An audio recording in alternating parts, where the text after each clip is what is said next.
میں نے پوچھا کہ کیا کوئی بیوی اپنے شوہر کی میت کو بوسہ دے سکتی ہے، جیسے پیشانی وغیرہ پہ بوسہ دے لینا یا چھو لینا، یہ بلا حائل چھو سکتی ہے کہ نہیں؟ دیکھیں اچھی طرح یاد رکھیں کہ جب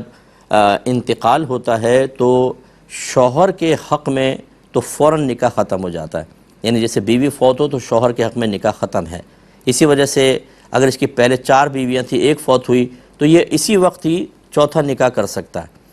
اگر یہ نکاح فوری طور پہ ختم نہ ہوتا تو پھر تو یہ 5ویں بن جاتی اور 5 عورتوں کو بیک وقت نکاح میں رکھنا منع ہوتا، تو دنیاوی حکم کے لحاظ سے اس کا نکاح ٹوٹ جاتا ہے فوراً۔ لہذا شوہر اپنی بیوی کو چھو نہیں سکتا اور کوئی معاملات نہیں کر سکتا، نہ غسل دے سکتا ہے۔ ہاں اگر حائل ہے،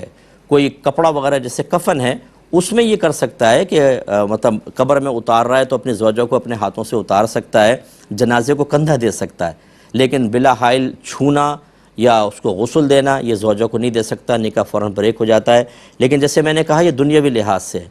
اگر جیسے اس نے دونوں مریں گے اور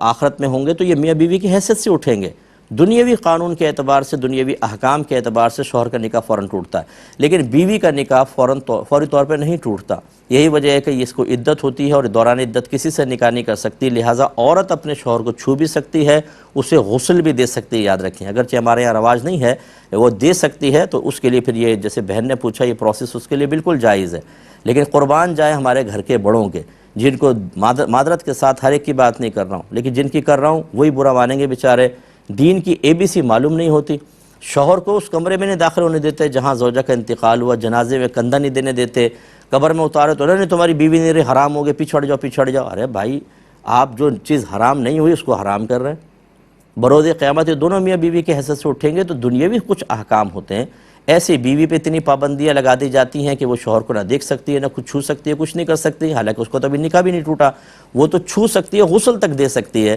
ان چیزوں کو ذرا سمجھیے خدا را، اور میں بڑوں سے گزارش کرتا ہوں کہ جب آپ اس طرح کے کوئی شرعی حکم بیان کریں آپ اپنے طور پہ نہ کریں۔ آپ کے خاندان میں کیا ہوتا رہا، آپ کے خاندان میں سارے کوئی مفتی عالم نہیں تھے، وہ بیچارے وہ بھی عام لوگ تھے، انہوں نے کوئی رسم و رواج ڈال گئے اور اپنے لیے بہت بڑا گناہ جاریہ کر گئے۔ آپ تو روکیں اس گناہ جاریہ کو، ورنہ آپ بھی اس میں شامل ہو جائیں گے، آگے گناہ جاریہ ہوگا۔ ایسے کوئی بھی موقع آئے کسی اچھے مستند مفتی صاحب سے رجوع کریں، ان سے پوچھیں کہ ہمیں کیا کرنا چاہیے کیا نہیں، آپ کو جواب ملے اس پر عمل کریں۔